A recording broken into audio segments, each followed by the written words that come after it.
So we've got three panelists today who are going to talk about their jobs in voice user interfaces, conversation design, discourse, and so on. Let me introduce myself, and then we can, Chris will say something about himself, and then I'll go through some of the same points that Alex was making in the first part of this panel, where we were talking to people from the government sector. And this time we're talking to people in industry and so on. So hi, Brielle, I can see you. Am I saying your name correctly? You are. Hey, okay. Nice to be here today. Nice to meet you. So let's let you go first and give us a 1 or 2 minute summary introduction to you. What are you doing now? And, you know, job title, where did you go to school? Very brief, and then we'll come back and circle on some of these. Let me just say the other two panel. I was going to introduce myself too, right? I'm Nancy Frishberg. I am an independent contractor, and I'm interested in qualitative experiences, human experiences, while using digital products or physical products. And so I call myself a user experience researcher and strategist. But I've been in industry side of things since 1985, I think. That's a long time. It's longer than some of you have been alive. Oh, well. But it was a hard transition to make because there weren't people ahead of me that I could talk to about how did you make the transition. So that's what, I have a PhD from University of California, San Diego.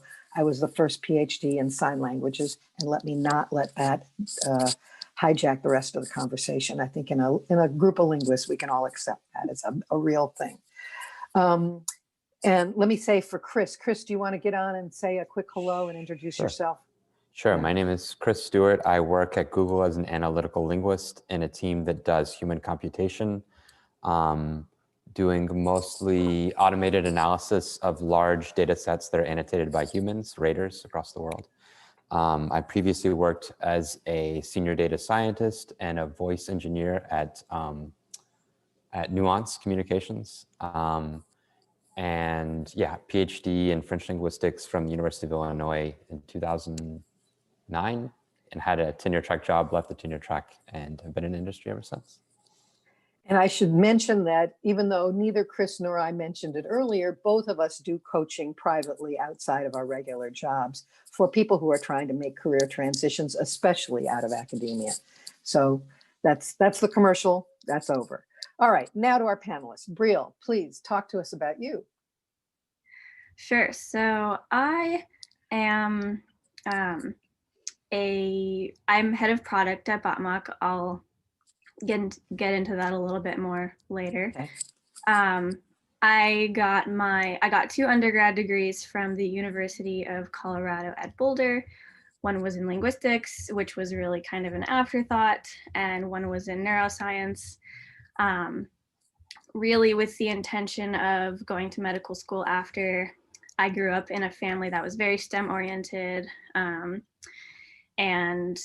I really wasn't able to visualize a path towards success other than medicine based on kind of the environment I grew up in, even though I realized in high school I loved linguistics. So I added a Ling minor as a sophomore in college, here and there convincing my parents, like, don't worry, this is just like a fun thing on the side, like don't stress out. And then by senior year, I had taken so many Ling courses that, all I needed was like 2 classes in another language to get, to make it a major and get a degree. So that's where I found myself. And long story short, I was so unaware of this world when I did graduate. The only thing I had ever really heard about the world of like tech or industry or linguistics opportunities that weren't in academia were my best friend, who had always been kind of an artist. My parents saw her kind of path through high school and college, and they were like, she's great, she's like doing her own thing, but you need to stay focused. And she ended up getting an amazing internship at Spotify as a designer during college, and and then, you know, worked at startups, and now she's at Snapchat as a designer. And so it finally opened my eyes to this idea that creatives can, you know, forge their own path in this world. And she had been like sneakily sending me linguistics, like analytical linguist job descriptions from Google over the course of my senior year, and trying to say like, hey, this is a thing, like you can do this. And I was like, cool, sounds good, but now I'm gonna stay focused. So anyway, long story short, I realized as a senior, like, this isn't working for me. And luckily I had been a live-in nanny at that time, so I didn't have to move home after I graduated. And I kind of just threw myself into learning everything I could about UX design, what this new space of VUI design was, and started working at a very small startup. And that was my kind of foot in the door. And okay, so hold on to that one. We're going to talk about how you got to that first job. But so so you're now working on VUI design. Expand that, because I'm not sure everybody knows the pronunciation. VUI design, voice user interface design. Sorry, I wanted to cut myself short in case I'm taking too much time with this intro. But okay. Yes, I started as a voice user interface designer at a very small startup, and there's two people. It was really me and my boss.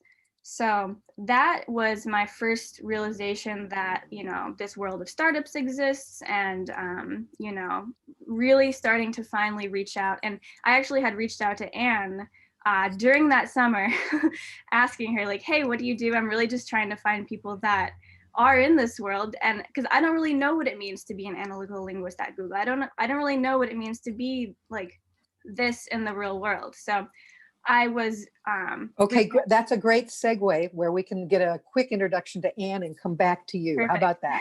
Thank you so much. So I want to introduce you all to Anne Thyme-Gobbel, and you're going to correct me on pronunciations also. Sure. And since I'm surrounded by linguists, yes. That's the only time I would do that. And so you were in this before Brielle was in it. I was. And so tell us the quickie introduction, and then we'll go deeper. Sure. The quick introduction is that I also came out of UC San Diego grad school. And like me, not like Brielle, you, right? Exactly. Yeah.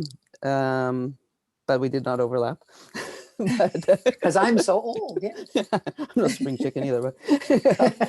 But in any case, yeah, so I had, my degree was in linguistics and cognitive science because of the UCSD CogSci program, which is, you know, people are in all these different departments, and it's just a fantastic place to get into this kind of work that we're all interested in. And the thing is, while I was in grad school, I was a foreign student because I was born and raised in Sweden. So I was kind of limited on kind of work I could be doing for money while I was a student. But my advisor, who was a phonetician, said, hey, ITT, they're doing all this work on phonetics. They're doing this phone marking on because they're developing a speech recognizer. And you want to do that? I'm like, absolutely, it sounds great. So that's kind of how I sort of started down this path. And then I did a similar job for another startup before I finished. And then it was kind of the natural, easy choice then to just kind of go that way. So. And you liked it. I mean, yeah. I don't know if you were here to listen to the first part of the government part of the panel, but one of the things that people advised, the panelists advised, was do something you like, yes, and that uses your skills. Well, so it's not just that you found that job and poof, there was a path for you, but you really liked it anyway. That's exactly it. Like you mentioned earlier, Nancy, it was the I had found out about linguistics from somebody who went to UCLA when I was in college, and what is this linguistics thing? Yeah, I need to find out, because I came from a family that was very much into language and so on. So it's kind of a natural, like, well, this is cool. I wonder what I can do with it, but I'll worry about that later. So that's how I got started. And then gotcha. Just the briefy one is that I've kind of been at various kinds of companies, big and small, new ones, like many people, Amazon. Now I'm at a small startup, and I like both of them, both types of jobs for different reasons. We can go into that more. Yeah. I think that's a nice theme that we can pursue in a few minutes after we meet our third panelist, who is Greg Bennett. And I think I know how to pronounce his name because it's pretty regular in the greater Anglo-Saxon area. So Greg, tell us about you. And you came out of a Georgetown program. I'm not sure if it was the same one. Let's see, Kyle. Go ahead, there you go. Ooh, so I attended Georgetown for undergrad and grad, and focused in applied linguistics and sociolinguistics, because at the time I couldn't really sort of make up my mind between language teaching and discourse analysis, interactional sociolinguistics. So I did a bit of a fuse of the two. And technically my degree is in applied linguistics, because the applied linguistics concentration at Georgetown allowed for a lot more flexibility to, spend time in the sociolinguistics area, as opposed to, had I done the socio concentration, I wouldn't have been able to do quite as much of the language pedagogy coursework. So Okay, I did that work. Actually, my first exposure to industry was while I was at Georgetown in graduate school. We had a research assistantship for a project through DARPA, the Defense Advanced Research Projects Agency. And that was really sort of my first exposure to doing research for a product. So what does it mean to understand a particular interaction or users for a given, at the time it was a video game that we could potentially develop into an experience. And at that time, I didn't even know what user experience was. I was just like, okay, well, these people tend to do these things, and so we should make the product do, X in order to accommodate that. I took a year off after grad school to kind of do the whole find myself, California yoga, granola, hummus journey, as it were, which was hugely valuable. Spent some time teaching ESL, because I didn't really do any teaching as part of my graduate work. I only did research assistantships. And then, of course, our guardian angel, as it were, Anna Marie Trester, reached out to me and was like, hey, I heard you're in the Bay Area.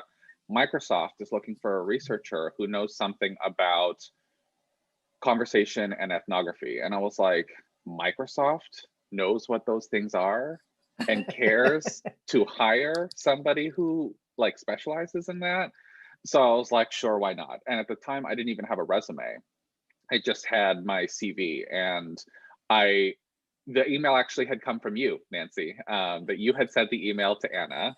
And at the time, we didn't know each other. I was just like, okay, well, maybe the hiring managers will think I'm legit if I attach this entire email thread to my response. Oh, did you? So really? I did. I forwarded the whole thing. I was just like, maybe they're going to know somebody here, because I don't know any of these people. And then I attached my CV because I didn't know any better, and was like, hey, I don't know if you certainly don't know me, but you might know one of these people. I'm interested in the job. And that's actually what got my foot in the door. They were like, oh, I know Nancy. Lisa Peasantson was actually the person hiring.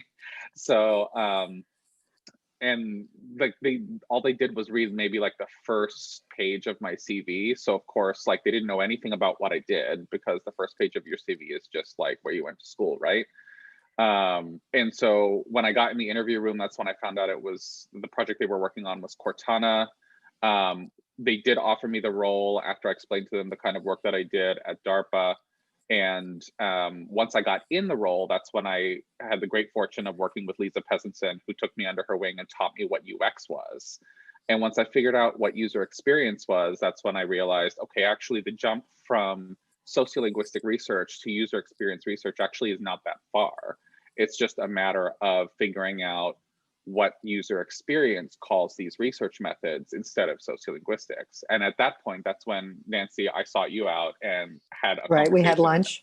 We had lunch at Yahoo. At the time, I ended up moving to Yahoo from Microsoft, and I was like, how do you talk about tokens when you're talking to non-linguists? Because I don't know what I'm going to do about this. And it was great. You facilitated me like a user researcher, and it was wonderful. And then I ended up at Yahoo because I wanted to see, okay, am I really interested in user experience, or am I really just interested in tech? Found out that I preferred user experience research to search relevance, which was what I was doing at Yahoo. I got connected to someone at Salesforce through a Google group called Design User Research, which is pretty popular. Everybody, I think, is on there. For a contract role that had been filled, but then they were saying, hey, if you're interested in a full-time role, that might be opening up in a couple of months. So I stayed in touch with the hiring manager, reached back out to them once I saw the full-time role for a user experience research role, and then said, hey, would you be willing to refer me? And that she was, very luckily, and that's what got me into the interview room. As soon as they submitted the referral, the following day, I got a call from the head of research for an interview. 3 days later, I was interviewing, and then another couple days later, I had an offer. Started out, I've been at Salesforce for 5 years. Wow, that's great. Yeah, it's been a while. I did not expect to be here this long, if I'm being honest.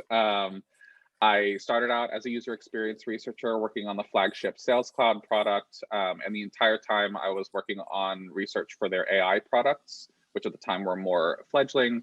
And then I moved over to the Service Cloud product, which is for their customer service industry, to work on the Einstein bot builder, because that's when I found out that we were going to produce a chatbot builder. And as soon as I heard that, I was like, everybody out of my way. I want to research that.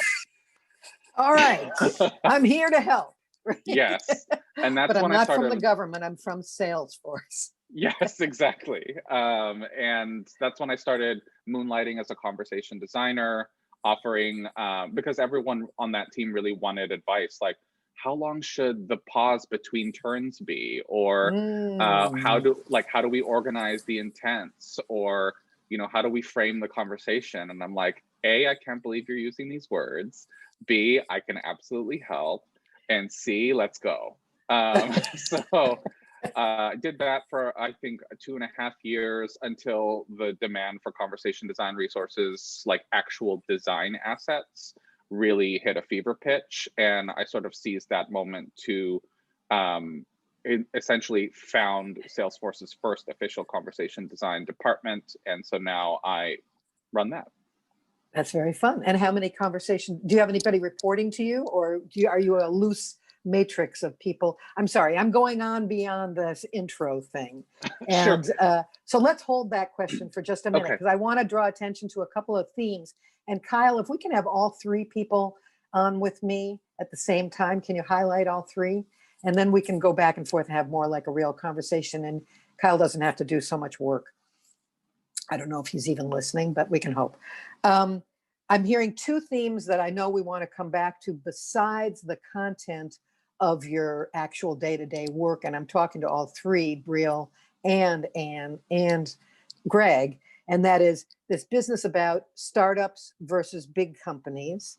And I think there's a very interesting interplay with some questions that are coming in the Q&A, which is about visas for people who are not US citizens getting jobs with US companies in US locations. And how do you negotiate that, right? And so I hope that we will all be able to talk about some of those things as well. So if you haven't already told us about your first job after graduation, and so Greg, you've got 1 marker in the parking lot, right? That you're going to tell us about this. Do you report to people? Is there a conversation design group, an affiliation group, and there's lots of ways that organizations can handle it. And I'm curious about how Salesforce is doing it now, but we're almost there. I see 2 of us, and we're going to have 2 more coming in. 1, okay, good. And 2, good. Okay. If you haven't told us about your first job after grad school, sorry, I don't mean after grad school. I mean your first job outside of academia and that transition. I'd like to hear from any of you that hasn't. I think we sort of heard from Brielle. If you have something more about that one. And I don't know, you sort of jumped into ITT, but you didn't really give that detail about how you made those connections. Sure. Was Peter Benson involved? Not at that point. Okay. There's a name I haven't heard in a long time. But no, you're right. Actually, he was there. That's right. He was there. That's right. Yeah. Yeah. No. So I mean, I kind of hinted at that it was sort of a slide into it. Even though I think still I am kind of at heart more of a sort of researcher, like I mean, academic on some level, but sort of practical academic, right? Yeah. Because I don't want to just sit and do theory. I want to sort of apply it, but I also really want to get at the underlying, like really how does this stuff work, you know, and all that kind Right. of stuff, right? So it's always this balance of finding, you know, how do I do the stuff that's actually real data and reality that can be applied, and you know, that kind of thing. But yeah, so that's how it started. I started just doing this the phone marking. And then as I was finishing up, getting closer and closer to finishing grad school and being there on a student visa, I'm thinking, what am I going to do next? You know? Yeah. And do I want to go down the path of academia or not? And I got this other similar job for another startup in San Diego that also started out as doing phonetic marking of stuff, but then kind of went into other things. And it was a small R&D company, very language and speech focused. And they kind of survived by getting small business grants, mainly from different sources, NSF, you know, NIH, DOD, you know, take what you can get. So I was doing that for quite a while, and that turned into a real job. And then after I finished, I'm like, okay, you're doing my stuff. I'm sticking with you, you know, there comes your visa tie-in, you know. And then I worked there for quite a few years until it kind of folded for various reasons. And that's when I went to Nuance, because a friend, again, it's the connection stuff. A friend Right. who knew somebody else who like, hey, why don't you talk to so-and-so? She's at Nuance. Why don't you talk to her? She does your kind of stuff. And then you know, that's how it absolutely, you cannot underestimate those personal contacts. And I feel also like that taking that step of actually saying, yeah, sure, I'll do that phonetic marking stuff during grad school. If I hadn't done that, I have no idea where I would have gone. I guess that was the first step into that path. Thank you. Mhm.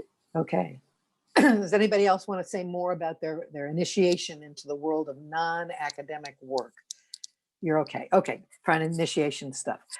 I actually want to hear more about the advertisement for this group, which is about technology and phonetics. But I think, you know, Greg, you're the furthest from phonetics in some way, except for that stuff about how long should the pauses be between between the question and waiting for the answer. Are you still there? Should I wait for you? You know, that one, right? But Brielle, I think you and Anne both can talk to that more. And Anne, I hope you'll give an advertisement for the upcoming book. So Brielle, So, yeah. I think Anne really is the expert on this one.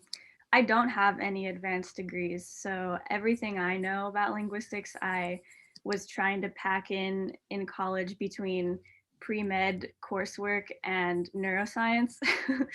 I wish I could have gone a lot deeper, because I think that's one of the reasons I consider going back to school in the future, because I kind of feel like my linguistics education was rushed. All I knew is that I had like this weird, inexplicable passion for learning about it and like trying to teach my friends about it. But I wish I could have gone much, much deeper. So I do know that when I did start as a voice user interface designer, sometimes I would get to draw on that knowledge when, for example, helping a client pick a name for their like Alexa skill. So in my last startup, we were a product company, but also kind of trying to get off the ground by doing a bit more agency type stuff. So our promise was that you come to us, we will help you think up a good use case to bring your brand or your company to a voice user experience, probably accessed via Google Assistant or Alexa at that time. And then, and we would basically bring them through we would really take on a lot of that process. So it wouldn't be like a normal, you know, graphic design agency situation where the client already kind of probably has an idea of what it should look like and feel like, because these experiences on the smart speakers are so new. So we would really kind of drive the whole thing and help. And I remember helping a client pick the name that he was going to launch on Alexa with, and explaining to him like what makes a good name and what doesn't, because it has to be easy to say, and the phonotactics have to be just so. it has to be memorable because it's not right there in front of your eyes like a visual interface is. You obviously want it to somehow reflect your brand. But yeah, I remember being able to explain a little bit about like why this name wouldn't be such a great idea because of this reason, the phonology of this versus this. And he responded like he was interested, but I was like, okay, I'm actually, maybe in the future I'll still, because I gave him like 2 paragraphs like of hardcore linguistic reasoning, and he was like, okay, just tell me what I should do.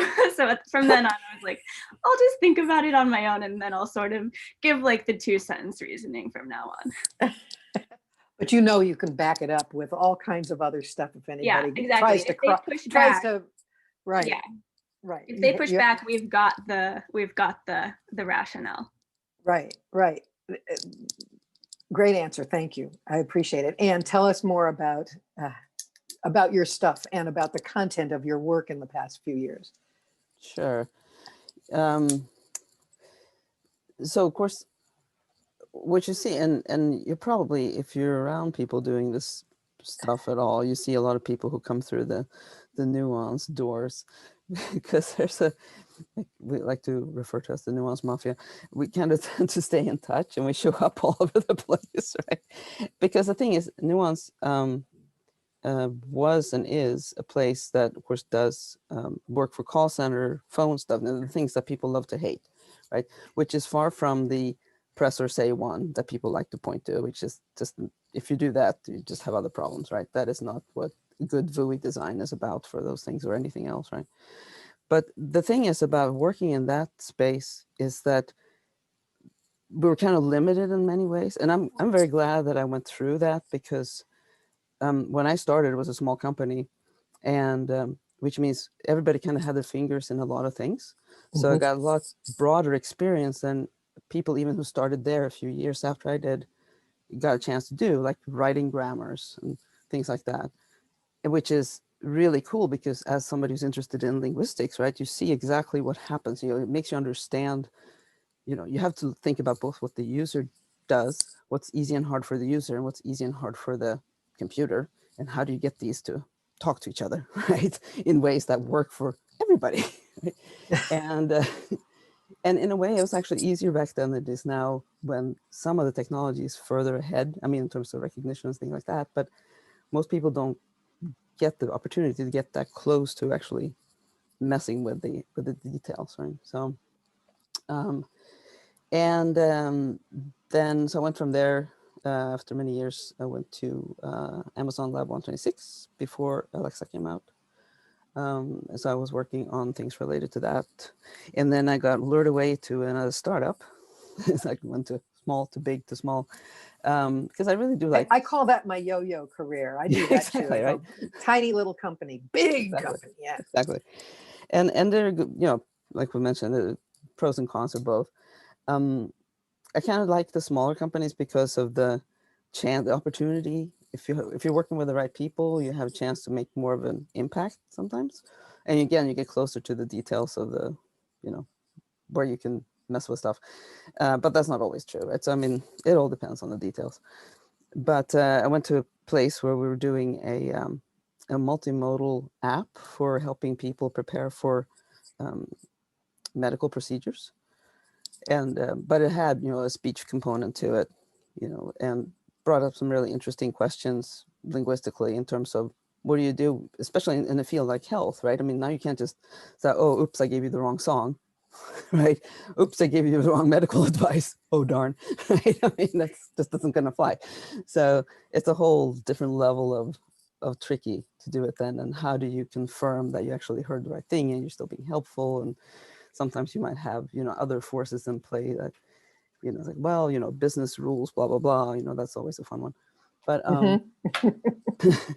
so that was a really, really interesting job. And what we did there also in terms of phonetics and so on, and to piggyback on what Brielle said, we were trying to come up with names for our own products. And we actually did some tests with, naive listeners where we had a whole little thing set up of playing a bunch of names and see what people remembered and why, and figured it out that way, how to name stuff. So that's another place where just suddenly the whole background of, you know, linguistics and phonetics popped up, right? Right, and- and you didn't choose to hire in Laurel or her company, which specializes in naming. Well, because But- we're a small, poor company. That's why. Right, exactly. So sometimes you got to use these skills in other Exactly. ways, right? You Exactly. probably didn't follow the process she would have followed, Exactly. but you got there. That's and right. you felt And- confident that the linguistic knowledge you were bringing to the problem of the brand name would be sufficient. It helped in that context, exactly. So, Right. and then I went from there to Denon, which is an audio equipment company that makes very nice speakers and so on. And I was there with a group of people. Some of them were from Nuance, and we were working on doing speech stuff there. That was pretty cool until they decided not to do that. And now I'm working for a startup doing a little radio thing, little speech radio thing. And I've been there since the beginning of the strange year that we just left. Yeah, and then my spare time, I'm trying to finally finish this book that I've been working on with another ex-Nuance person on mastering voice interfaces, which is talking about a lot of these things, like how do you get people to work together to get a good product? You know, your linguists, your developers, your marketing business people. So Good. Okay. And so, Greg, now tell us a story. Except you got to come off mute. Any There you story go. at all? No, Or- well, either you tell us one of these stories about, you know, your day-to-day life. What are you really doing? Or pull the placeholder out of the parking lot. Sure. For a I mixed can actually metaphor. probably address the two of them together. So I think my day-to-day really is sort of zipping about the company and chasing down any experience that involves conversation, and making sure that anyone who's working on it can understand the linguistic stipulations around making a choice about language. So Uh-huh. that can range from anything to, are we going to, you know, like put a period at the end of our sentence or an exclamation mark for the conversation design that we're putting in for this text-based chatbot? Or it could be, we want to interpret salespeople's sales calls and figure out if they're going well or if they're not going well. Okay, that's great. But, you know, if you're doing this based on, to keep it within the realm of phonetics, you know, if you're doing this based on pitch, and we know that certain conversational styles have a higher pitch or a greater intensity, perhaps, than the data set that you're training on, then now all of a sudden you've introduced a bias into the system, and any salesperson who talks loudly is now all of a sudden negative, and that impacts their job. So, you know, making sure that teams are aware of this.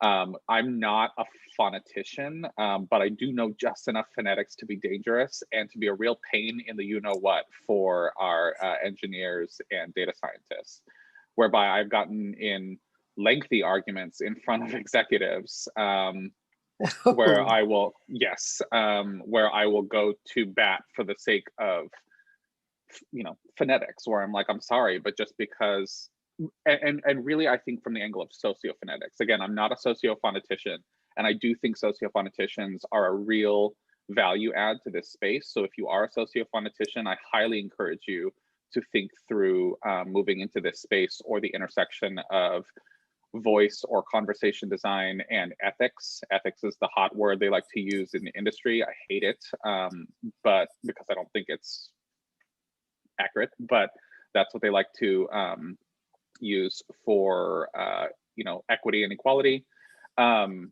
And so for that sake, I will go to bat and say something like, well, hey, just because you can predict the length of a given vocal tract, given the pitch value for a sound, does not make that person male or female. And that's like one of the proudest things I've ever done at Salesforce, where I'm like, no, honey, we're not doing that. Good, thank you. So let's all join in and do that together. Yes. Yes. And then in terms of my like team and whatnot. So I'm not hiring at the moment. I don't have any direct reports. It's more of this like dotted line matrix.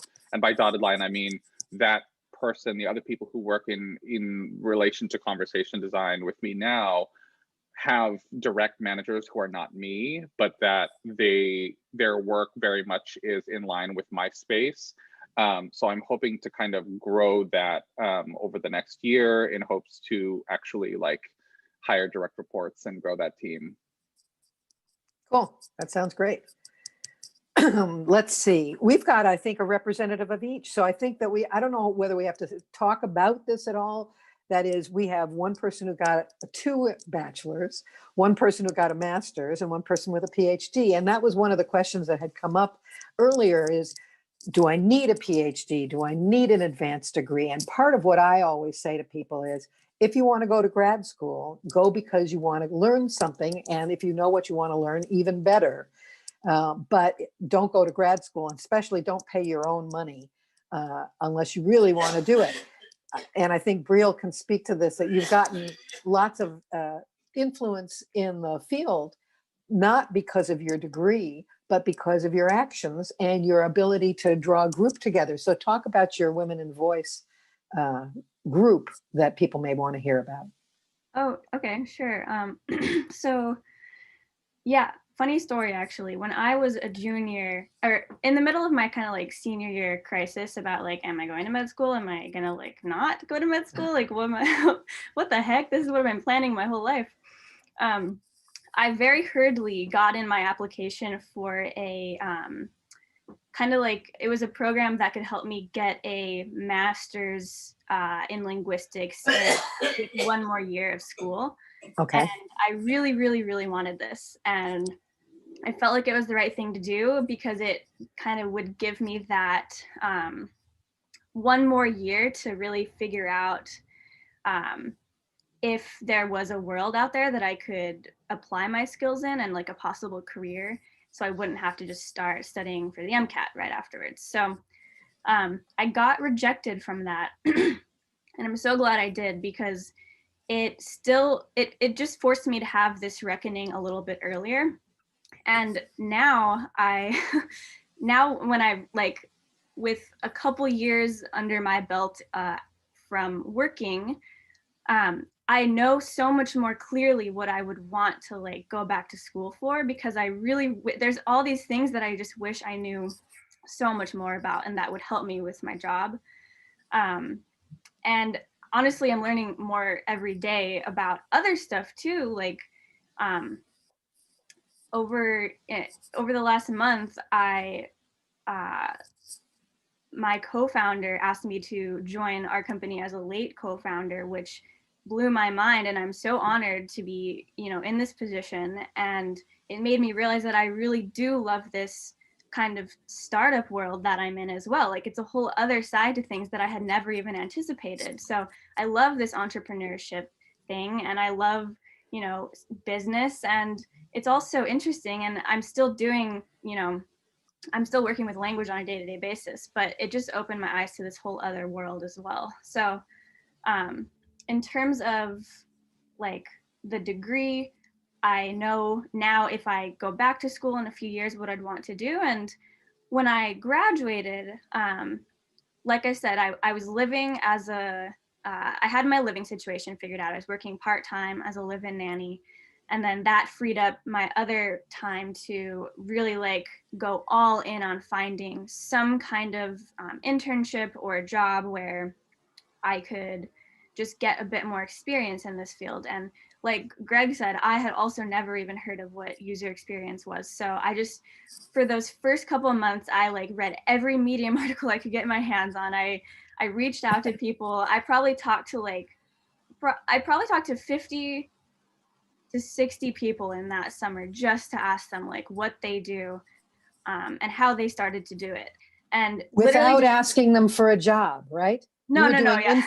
You were doing No. informational interviewing, Yes. which says, I'm not asking you for a job. I Yes. want to hear about how did you navigate this path that I'm stumbling on. Exactly, right? Because I knew I wasn't qualified for a job yet. I wanted to learn how to become qualified. And really, I took this tip from the book Design Your Life, and I really recommend that book to anyone looking to start their career, make a change, or literally anyone actually, just in general. It's a great book.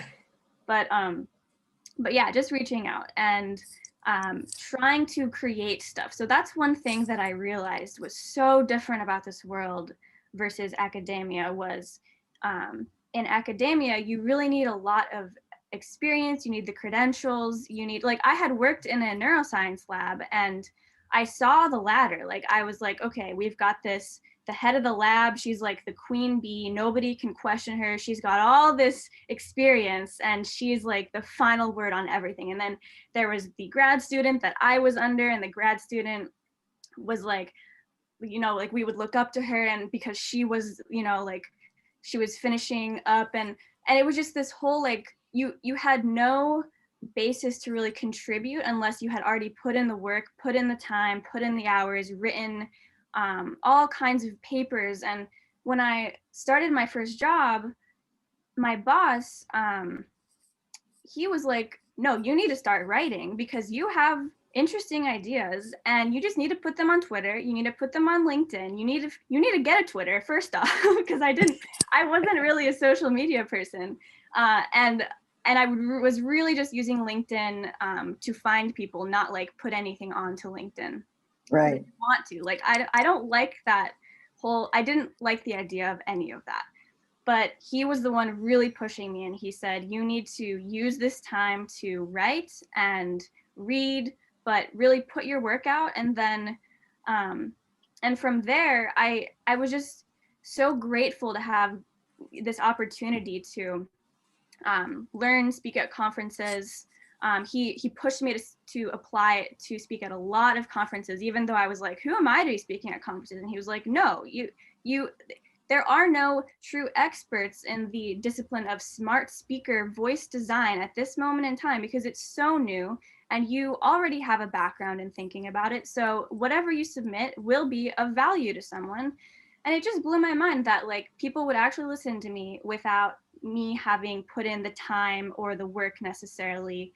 But basically me just demonstrating, I want to be a part of this. I'm willing to put in work right now, and I have some good ideas that I would like to share with you. So, and I want to underscore what you just said, is that you did put in the time. You're denying that you put in the time, but I believe you put in the time, and you did the thinking work to pull this stuff out of what you had learned from linguistics and attach it to the product world in a way that you could talk about. You were self-reflective.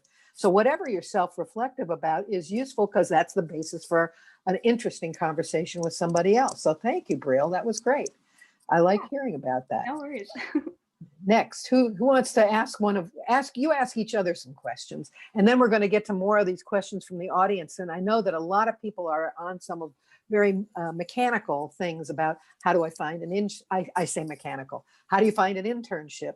And my first thought is be on the right lists. So we mentioned one list, but there are many, many ways to find the discussion groups. And again, LinkedIn is one place where almost any topic you want to learn about, there is a discussion group or 6 on that topic. And so, you know, being a lurker briefly until you see whether this is what I'm interested in may be the way to go. But you may have other secret sources of postings about interesting internships that I know nothing about. Maybe you want to name a couple of those. I have a question for Greg, which is, how much pushback do you get? You mentioned you stand up and, you know, have to say, well, okay, fine, this is how it works, you know. But how much do you feel like the people that you were working with are sort of receptive and, you know? I think it's a mix, and it depends on what it is that I'm sort of advocating for. I think, like, you know, given what we've been talking about in the chat, that you always have to anchor it in what does it mean for the business? What does it mean for the product?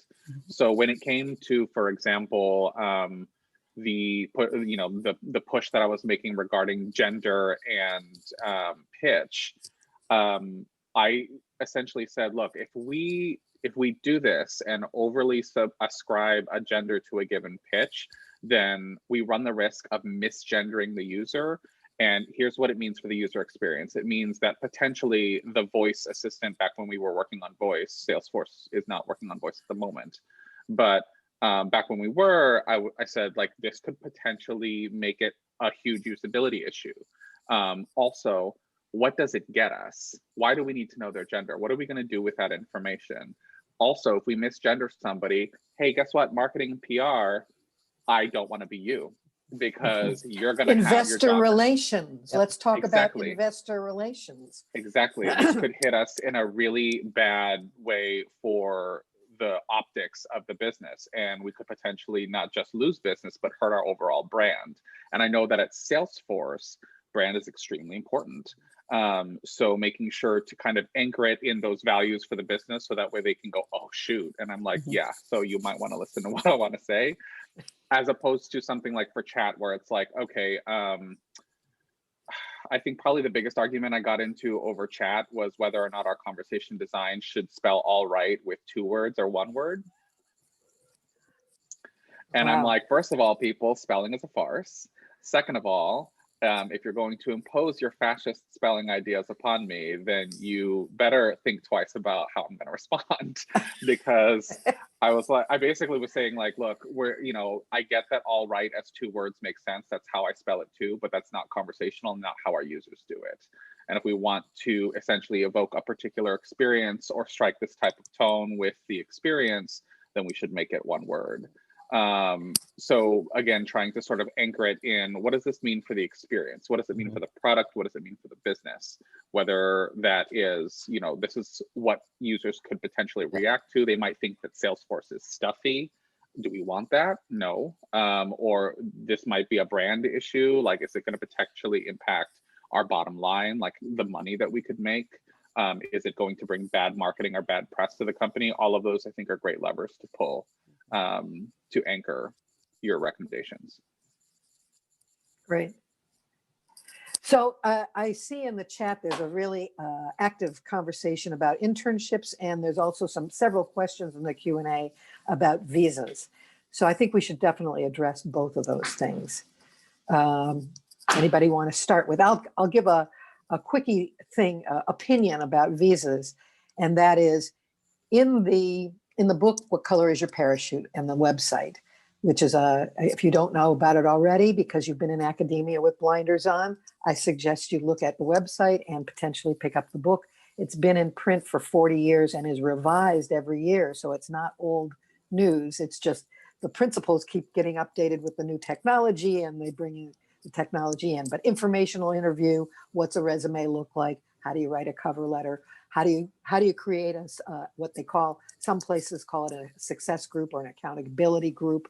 That's a useful thing. But the reason I mention it here is because they say, go to a small company first as you're making a transition. That's who's going to have the flexibility. And I think Brielle has talked about this, where you're going to get to try on a whole bunch of different roles. You'll see which ones you're really good at, which ones you like, and how those things come together.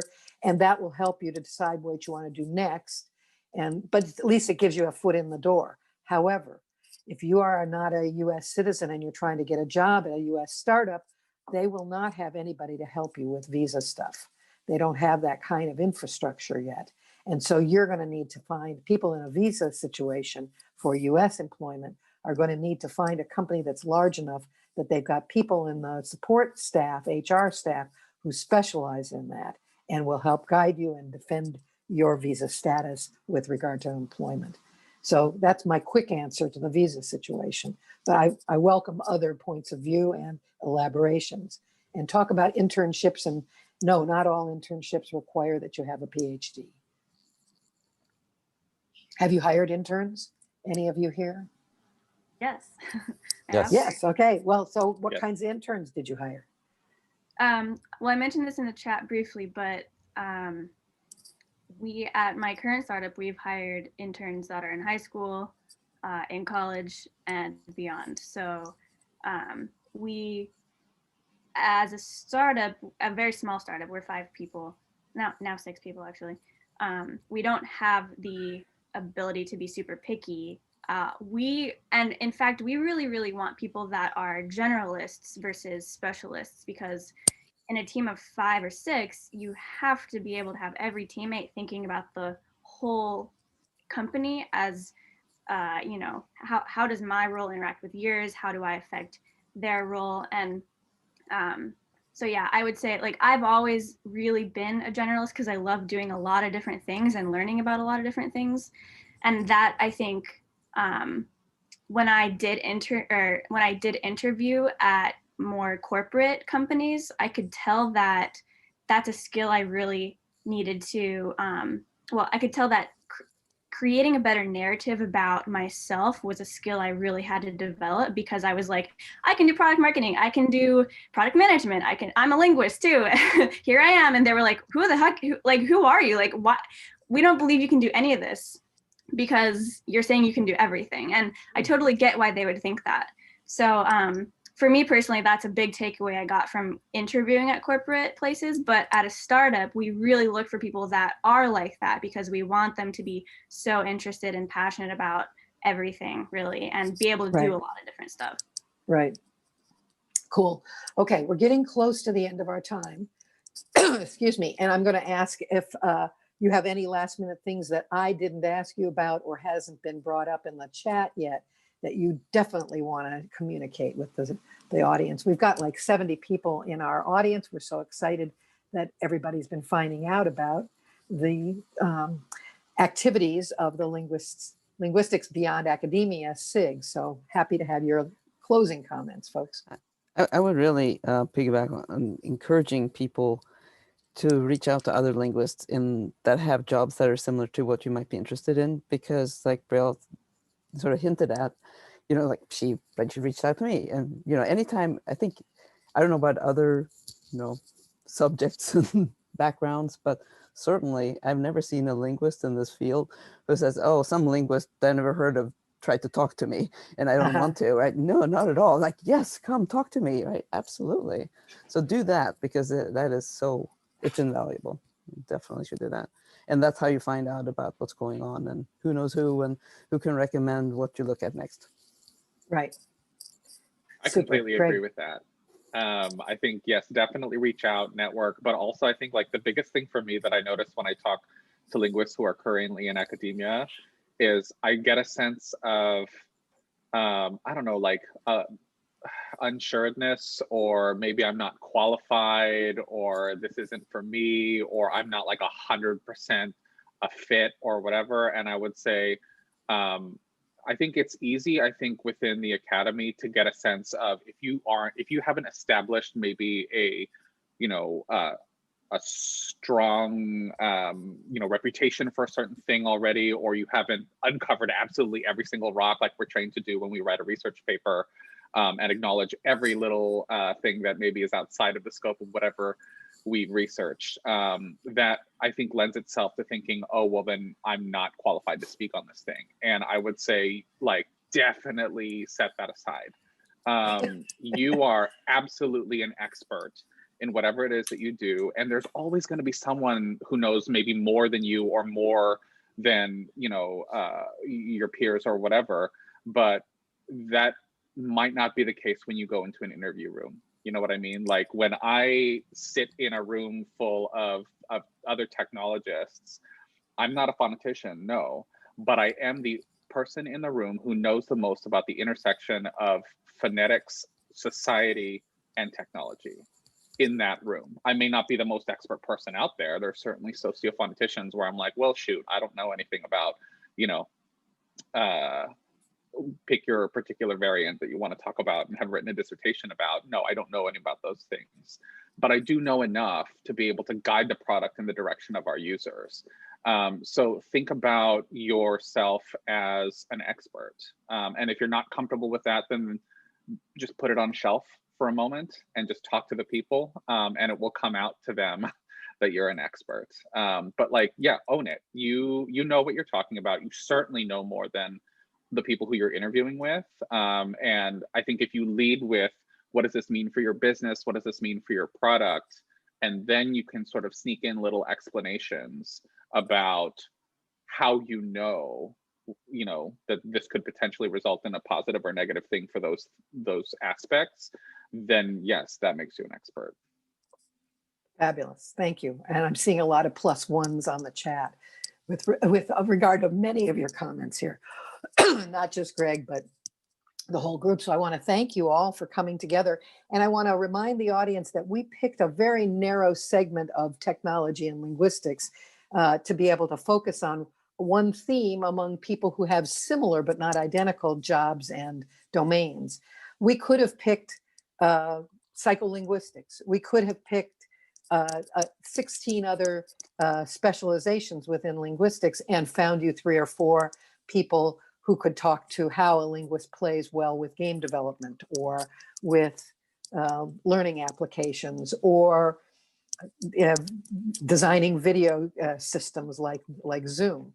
And, you know, so we could get a lot of different ways to figure out how technology and linguistics goes together. And we just chose one small segment for today. And I appreciate everybody's willingness to jump in here and share your experiences and to be open to contacts from the participants in this group, 70 and more people who are here. So thank you all for showing up. And Chris, thanks for adding to the chat there and being my backup. I appreciate it.